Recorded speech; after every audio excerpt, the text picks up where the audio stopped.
Good morning. Thank you so much. Thank you so much for joining me for another 5 Good Minutes with the Word. I'm Barry Bryson. We're continuing our study of the Gospel of Mark, and we are in Mark chapter 9. We're going to pick it up with verse 14 today. Mark chapter 9, verse 14, and the healing of the demonic boy. This is an episode that is unique, at least in its telling, to Mark. We get that line from Mark that we don't get anywhere else, and it immediately follows coming down from the Mount of Transfiguration, and they come back from the Mount of Transfiguration to chaos. And this is the story. When they came back to the disciples, they saw a large crowd surrounding them, and some scribes arguing with them. And immediately, when the entire crowd saw him, they were amazed and began running to greet him. And he asked him, "What are you discussing with them?" And one of the crowd answered him, "Teacher, I brought you my son, possessed with a spirit which makes him mute. And whenever it seizes him, it dashes him to the ground. And he foams at the mouth and grinds his teeth and stiffens up. And I told your disciples to cast it out, and they couldn't do it."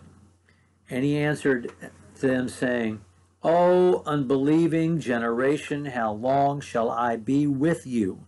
How long shall I put up with you? Bring him to me." And they brought the boy to him. When he saw him, immediately the spirit threw him into a convulsion. Falling to the ground, he began rolling about, foaming at the mouth. And he asked his father, "How long has this been happening to him?" And he said, "From childhood.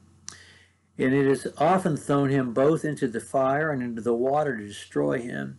But if you can do anything, take pity on us and help us." And Jesus said, "If you can, all things are possible to him who believes."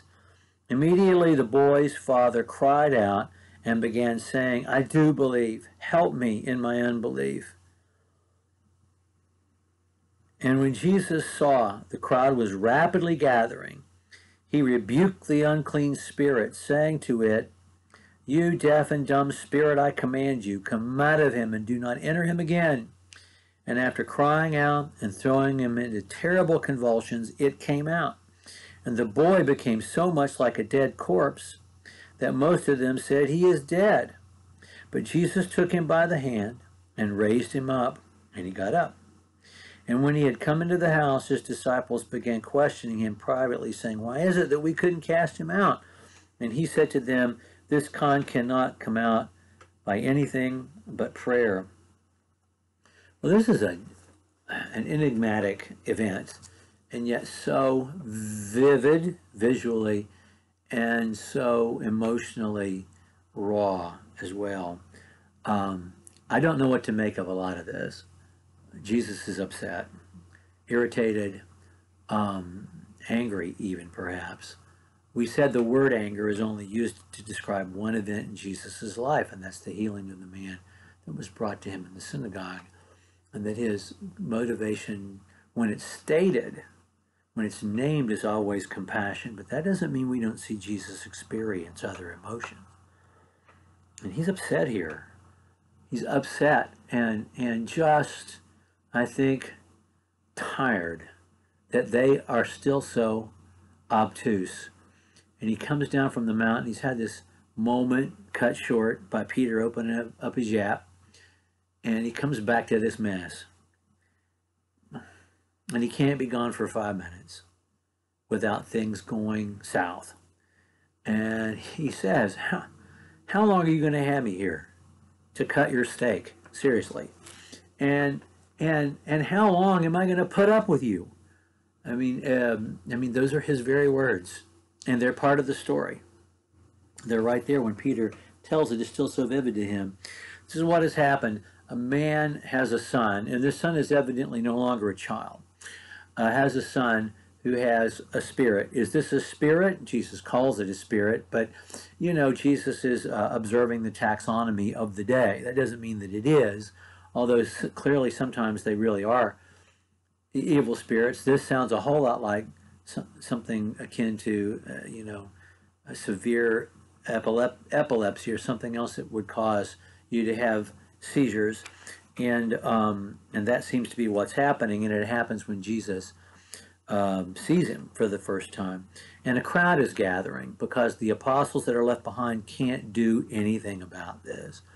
These are men who have already performed miracles, and yet they still mentally don't get anything yet, and they're trying to fix this, and they can't, and the scribes are there to make matters worse, and things just go from bad to worse, and Jesus shows up.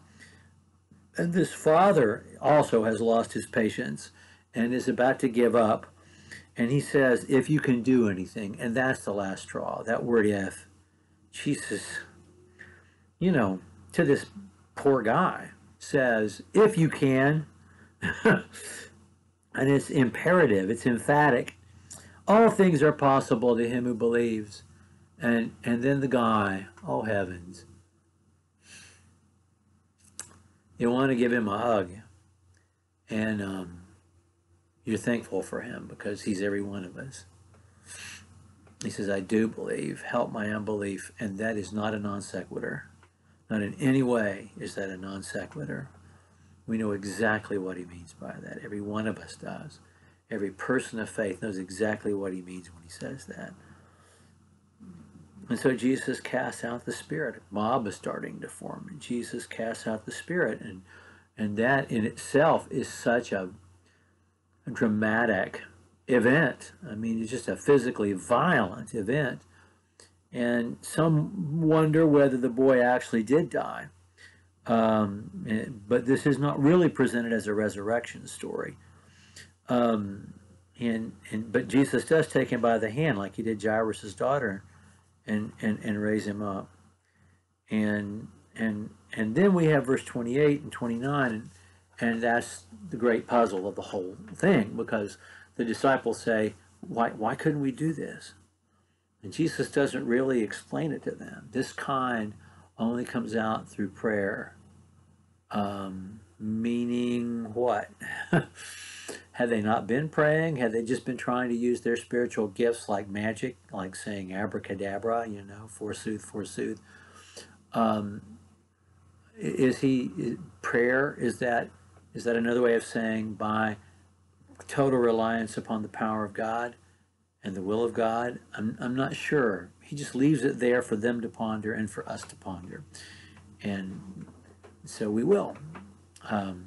Thank you for joining me for another 5 good minutes. We'll pick up in chapter 9, verse 14, or excuse me, verse 30 next time. Thank you so much. We'll see you next time.